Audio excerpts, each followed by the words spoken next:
Milton Mallawarachchi මහත්තයා කිව්වේ එදා රෑ ගුවන් තොටුපළේදී මා වෙන් වී ගියේ සිතකින් නොවේ කියලා. ඉංග්‍රීසි වලින් කියන්නේ that night at the airport I didn't leave you by choice.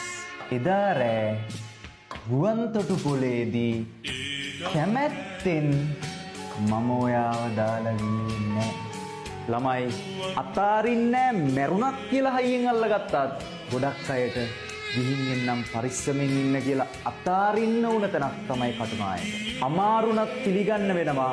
එදා ඔයාලව වෙන් කරේ මුහුද නෙවෙයි සල්ලි.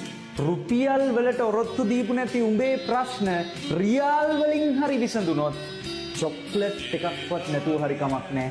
පහුව දාම ආයේ ගෙදරින්. මොකද පුතා දෙපැත්තට වෙලා ආදරය කරන්න තරම් කැට තියලා සාතික දෙන්න පුළුවන් විදිහේ ස්ථිර ජීවිතයක නෙවෙයි අපි ජීවත් වෙන්නේ.